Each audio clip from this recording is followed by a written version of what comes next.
Bigyan lang ito ng kapatid na I love you. I love you. Alam mo ba dapat masaya tayo? Ba't tayo umiiyak?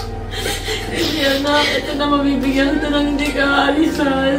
Hindi ka naiiwan. Emosyonal ang mag-inang Tony Fowler at Tyronia sa kanilang natuklasan matapos makumpirma nila na positive ang resulta ng pregnancy test ni Tony. Hindi makapaniwala si Tony na maipagkakaloob na sa kanya ang matagal na niyang inaasam na magkaroon ulit ng anak makalipas ang 12 taon. Ibinahagi niyang nagbaka sakali lamang siyang mag-pregnancy test dahil sa 5 araw na siyang delayed at maraming tagyawat ang tumutubo sa kanyang mukha. Nang makita niya ang resulta ng unang pregnancy test, ay hindi siya makapaniwala sapagkat baka raw ay false alarm na naman ito gaya ng dati. Kaya minabuti niya na sabihin ito kay Tyronia at Ika, nang sa gayon ay mas malinawan siya kung talaga nga bang buntis siya lalo na at bihira naman silang mag-contact ng kanyang kasintahang si Vince. Ginawa ni Tony ang pregnancy test sa pangalawang pagkakataon kasama si Tyronia upang kumpirmahin kung tunay na ba talagang nagdadalang tao na siya. Mas malinaw ang sumunod na resulta na makikita ang 2 linya sa pregnancy test at doon na nag-iyakan ang mag-ina.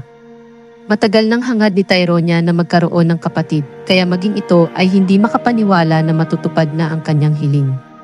Saad ni Tony sa anak ay mabibigyan na niya ito ng kasama na hindi siya aalisan at iiwan. Tuloy-tuloy ang daloy ng luha ni Tyronia sa kasiyahan sa pagkakaroon ng kapatid. Saad pa niya ay maagang regalo ito para sa kanyang kaarawan sa darating na March 26. Noong isang araw lamang raw ay sinabihan niya ang kanyang daddy Vince na nais niya talaga ng baby brother. Kaya raw hindi siya makapaniwala na ngayon ay matutupad na ang hiling niyang magkaroon ng kapatid. Hindi rin makapaniwala ang kaibigan nitong si Papi. Noong una ay inisip nitong pinagtritripan lang siya ni Tony. Ngunit nang nakumpirma niyang totoo ngang buntis si Tony ay napayakap na ito at sinabing bawal nang mag-stress ang kaibigan.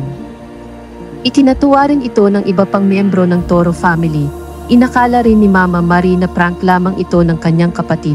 Ngunit nang ipinakita na ni Tony ang video ng pag-iyak ni Tyronia ay naniwala na silang talagang buntis si Tony. Matapos malaman ng buong pamilya ang pagbubuntis ni Tony, sa di inaasahang paraan ibubunyag ni Tony sa ama ng kanyang pinagbubuntis ang napakagandang balita. Niyaya niya ito sa Shoe Game Manila at binigyan ng challenge na siya ang pipili ng sapatos na bibilhin ni Tony. At ganun rin ang gagawin ni Tony sa loob lamang ng 5 minuto. Habang naghihintay si Vince sa stockroom, ay hinahanda na ni Tony ang big reveal ng kanyang pagbubuntis. Nang buksan na ni Vince ang box ng sapatos na pinili ni Tony para sa kanya ay sapatos pang baby ang bumungad kay Vince. Ikinagulat niya ang sumunod na nakita sapagkat ito ay pregnancy test na positive ang resulta. Natigil bigla si Vince na halata sa mukha na hindi makapaniwala at nagsimula na siyang maging emosyonal. Napayakap siya ng mahigpit kay Tony.